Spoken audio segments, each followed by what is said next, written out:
तो हेलो बंधुरा, welcome to our YouTube channel. अच्छा। तो आज हम लोग नीट के बारे में कुछ बात करेंगे।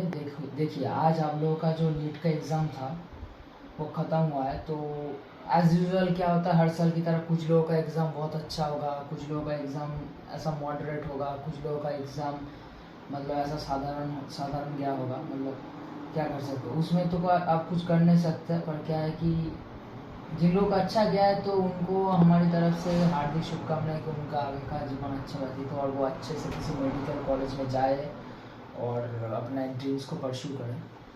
पर जिनका मॉडरेट गया है, मतलब जो एक बॉर्डर रेंज में, मतलब जिनको लगता है कि यार हम में भी अभी दम है, हम कर सकते हैं, हम मेडिकल कॉलेज जा सकते हैं, तो उन लोगों के लिए मैं कुछ कहना चाहता हूँ। जैसे कि और उनके लिए भी जिनने अभी बस ये अपना जो सफ़र है बस शुरू ही किया, मतलब वो अभी फिनिश लाइन से दूर है, पर उनमें भी जज्बा है कि वो फिनिश कर सकते हैं। जैसे कि देखिए, जनरली क्या होता है, ऑल इंडिया बेसिस का कट ऑफ जो होता है जनरली वो 605 कुछ ऐसे कुछ प्लस जाता है, जो ऑल इंडिया बेसिस का कट ऑफ है। अब कुछ स्टेट्स में ये वैरी करता है, जैसे वेस्ट बंगाल की जैसे हम हैं, तो वेस्ट बंगाल में ये कट ऑफ जाता है जनरली 5।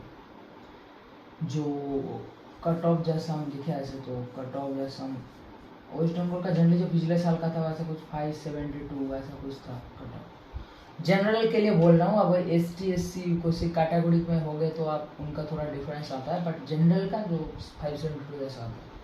और भी स्टेट्स में कट ऑफ ऐसे डिफरेंट आते हैं, तो मतलब वो ठीक है। तो जनरल ऐसा कट ऑफ जाता है।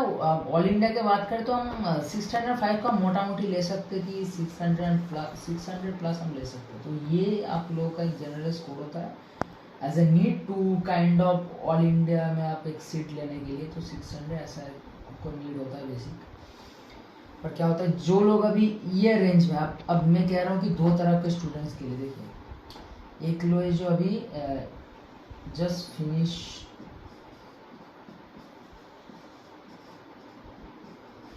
लाइन के पास में ऐसे लिखता हूँ, ठीक है। पास जो है, तो उनका कैसे स्कोर लिख सकते हैं हम, जैसे जो 5, जो जनरली 550 से ऊपर का है, 550 से मतलब जिनका स्कोर अच्छा है, ऐसा ग्रेटर देन 550 ऐसा है। और इसको हम ऐसे 500 से भी ज़्यादा कर सकते हैं, जो 500 ऐसा कुछ मार्जिन से भी ज़्यादा है, जिनको हम कह सकते हैं कि फिनिश लाइन के पास इनको अभी थोड़ा सा एफर्ट होगा तो इनका हो जाएगा। और एक और है कि जो है फिनिश लाइन से भी बस पास है, जिनका अभी अपना सफ़र शुरू ही किया, ऐसे कुछ स्कोर ऐसा कर देते कि जो अभी सफ़र कहते हैं, सफ़र जस्ट बिगिन, जस्ट शुरू हुआ है, बिगिन्स। हाँ, तो ऐसे करें तो इनका मतलब होता है, जिनका हम कह सकते हैं 400 से लेस है अभी स्कोर, 400 से लेस है स्कोर जिनका भी, या फिर हम कह सकते हैं जस्ट 400 to 450 है, मतलब अभी इनका हो जाएगा एक साल में। ऐसा है कि अभी अब जिनका ऐसा भी है कि किसी का 300 से भी लो है, तो ऐसे भी लोग होंगे, ठीक है। तो किसी के लिए भी चिंता है कोई बात नहीं है। देखिए, सब कर सकते हैं, ऐसा नहीं एक साल में आप ऐसा 400 सब 650 तक ला सकते हो, तो ऐसा बहुत एग्जाम्पल है। और ये भी होता है कि कोई लोग जो होते हैं उनका जो 500 से उनका ज़्यादा नहीं बढ़ता, 550 होता है, तो ये भी होता है। तो ऐसा तो नहीं कि जिसमें ज़्यादा ले तो उसका अगले साल हो जाएगा, या फिर जिसमें कम ले तो ये नहीं होगा। बट क्या है कि आप लोग ऐसा मतलब कॉन्टिन्यूस प्रोग्रेस होना चाहिए, ठीक है। तो नीट में ऐसा नहीं है कि आप इसके बाद आप नहीं कर सकते। तो जो लोग अभी ये स्कूल रेंज में, तो इनको मैं कहूँगा कि आप हार ना मानिए, एक और बार ज़रूर कोशिश कीजिए, अपने पूरे जो चेष्टा है, अपने जो पूरे दिमाग मन को सबको एक जगह लगाइए और एक और बार कोशिश कीजिए। अब इनके लिए हम कह सकते हैं कि देखिए, जो एकदम ऐसे कुछ लोग हैं जो कि 3-4 ड्रॉप हो चुके हैं, तो उनको अगर लगता है कि चलो मुझे अभी और ड्रॉप नहीं लेना, या फिर मैं अपनी करियर, मेरा जीवन खराब हो रहा है, तो वो कह सकते हैं कि चलो एक कुछ पार्शियल ड्रॉप ले सकते हैं, मतलब वो कैसे BSc कुछ कोर्स कर सकते हैं, या फिर अभी जितने 550 में ऐसा बहुत सारे स्टेट्स में होता है कि आपको 550 में किसी को ऐसे किसी को आयुर्वेद ऐसा मिल जाता है, आयुर्वेद या फिर BDS वगैरह किसी को मिल जाता है, कुछ कुछ स्टेट्स में, कुछ कुछ स्टेट्स में नहीं मिलती। तो अगर ये सब कोर्स किसी को करना है तो वो ये कर सकते हैं, इनके साथ वो MBBS की मतलब नीट की तैयारी कर सकते हैं 2024 के लिए। या फिर वही किसी कोई बीएससी जनरल कोर्स में भी भर्ती हो सकता है, तो उसके साथ तैयारी कर सकते हैं। अब जिनका ज़्यादा ड्रॉप हो गया है, 3-4 ड्रॉप हो गए, उनको लगता है कि चलो अभी मुझे कुछ करना चाहिए, पर अभी जिनका एक ही ड्रॉप हुआ है, जैसे एक ड्रॉप हुआ है किसी का, या फिर कोई अभी रनिंग ईयर में रिसेंट फ्रेशर बैच है, तो उनका अगर स्कोर ये आ रहा है तो मतलब बहुत अच्छा है। तो वो लोग अगर 1 साल मेहनत करेंगे ठीक ठाक, तो उनका तो मतलब हो जाएगा, कोई दिक्कत ऐसी नहीं है, ठीक है। तो अब मैं आपको ये बताना चाहता हूँ कि नीट में अगर फ़र्क क्या हो जाता है, तो उस बारे में कुछ बात करना चाहता हूँ, ठीक है। तो आपको ज़रा थोड़ा सा गौर फरमाएगा।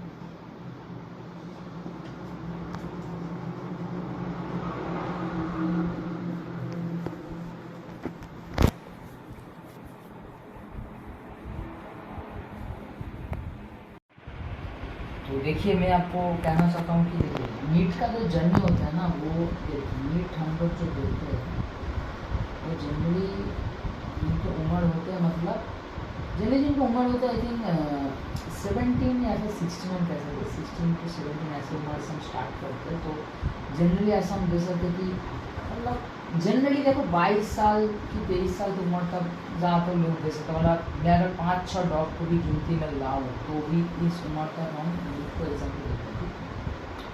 क्या होता है कि ये जो उम्र है हमारी, ये थोड़ा चंचल होता है। क्या होता है, इसमें हम अपने आप को जो संयम में रख पाते हैं, ठीक है। तो नीट का जो मेन पॉइंट है वो क्या है,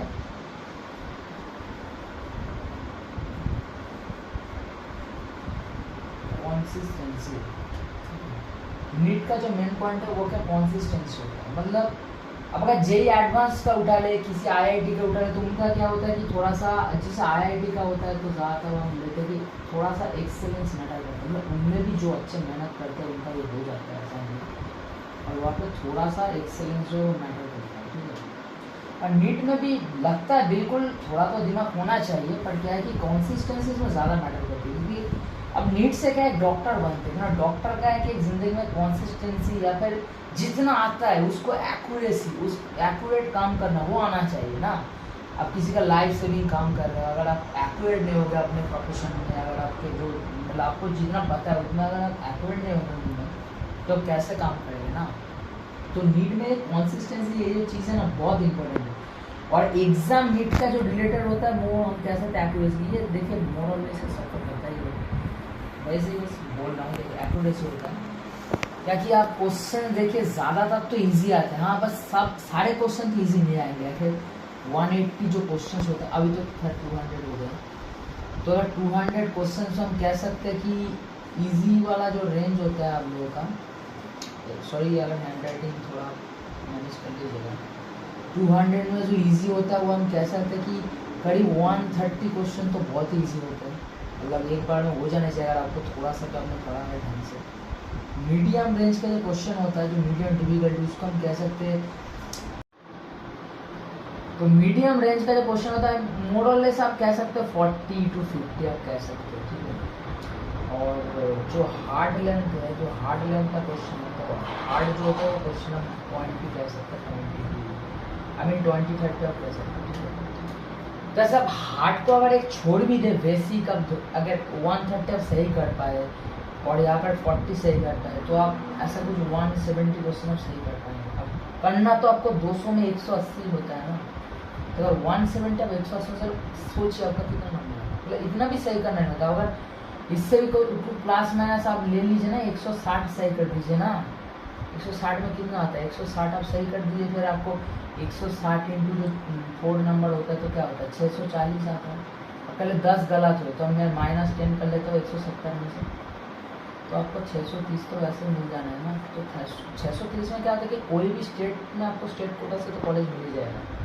हाँ, अगर आपको अगर ऑल इंडिया कोटा से आपको एम्स जैसे बड़े इंस्टीट्यूट में जाना है तो उसमें तो बिल्कुल आपको ज़्यादा नंबर तो लगेगा ना, वो तो बेसिक है। पर अगर एक नॉर्मल स्टूडेंट जिसको बस ये कि डॉक्टर बनना है, किसी गवर्नमेंट कॉलेज में एडमिशन लेना है इंग्लिश में, तो उसके लिए तो ये ठीक ठाक है। मतलब हर स्टेट में इस नंबर में तो हर स्टेट में आ ही जाएगा, ठीक है। जो ये तो बेसिक है।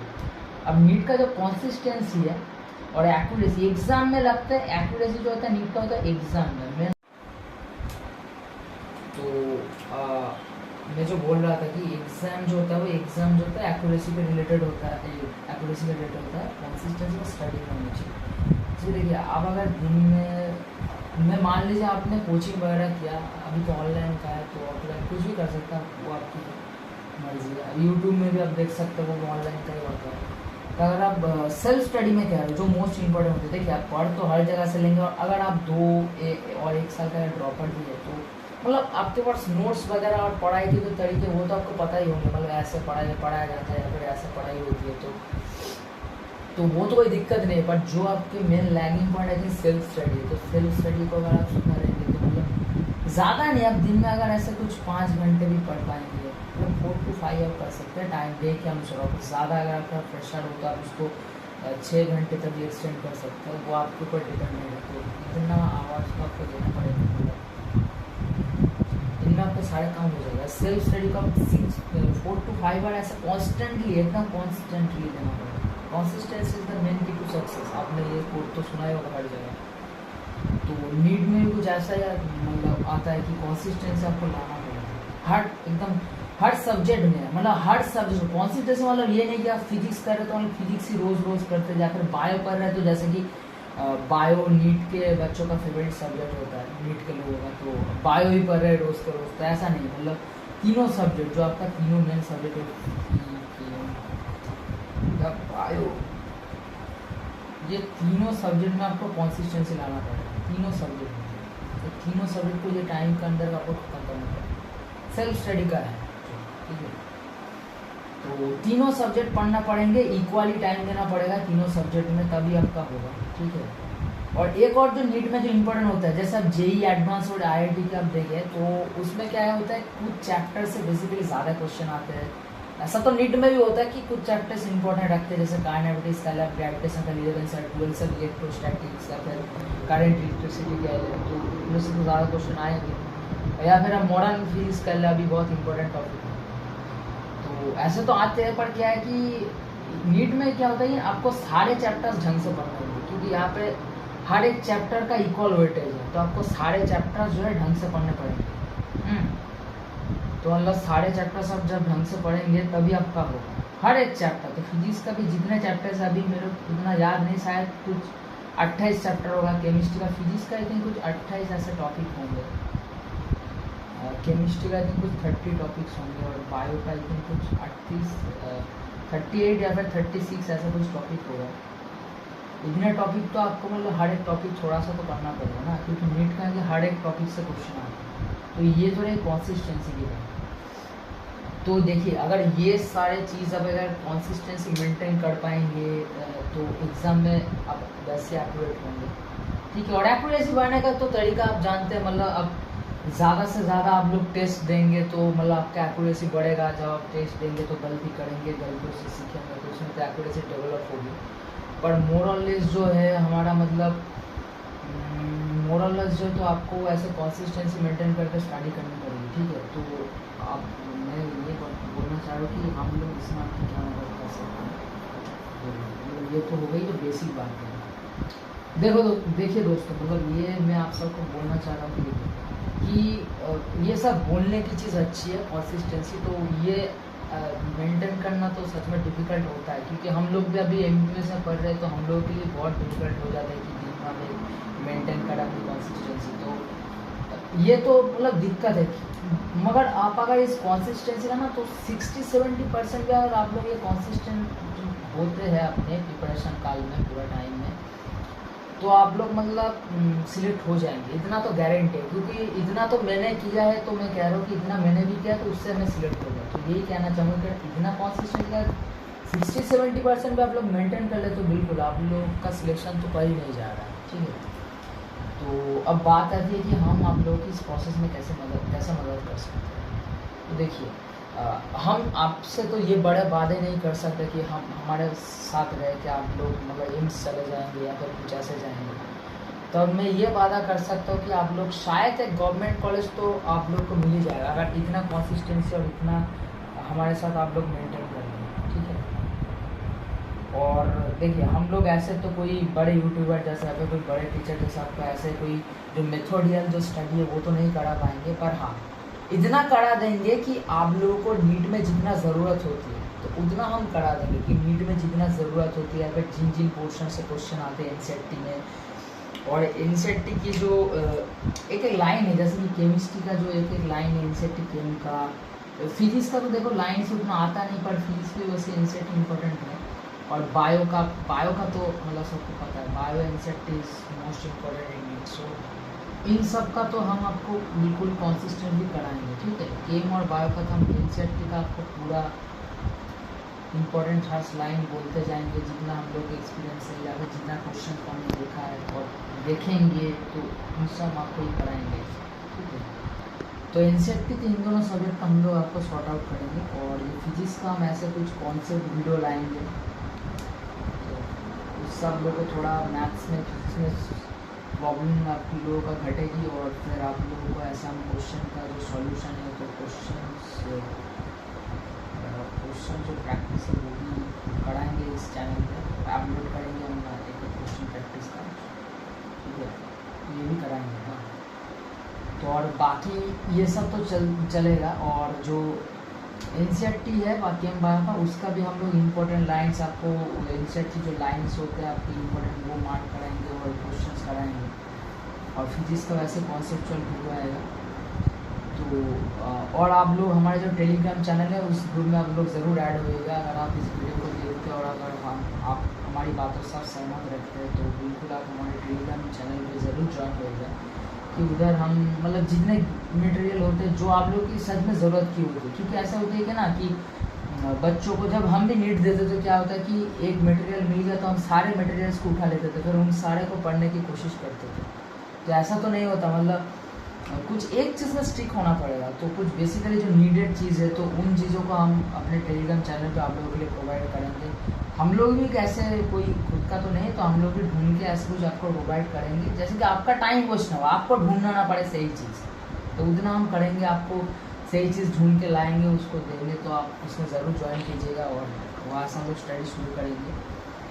और बस हम लोग ऐसे आपको कॉन्सिस्टेंट रहने में मदद करेंगे। और बाकी आप लोग ऐसे ही प्यार बनाए रखिए, चैनल को सब्सक्राइब करिए। और आशा करते हैं आपको इस वीडियो से कोई हेल्प मिली होगी। और हम जो ये जो प्रोसेस शुरू करने वाले हैं तो इसके रिगार्डिंग जो हमारा जो टाइम टेबल वाला वीडियो है वो इसी वीडियो के कुछ ही समय के बाद आ जाएगा। तो आप लोग please stay tuned and channel को ज़रूर सब्सक्राइब कीजिएगा एंड लाइक एंड शेयर कीजिएगा। Thank you.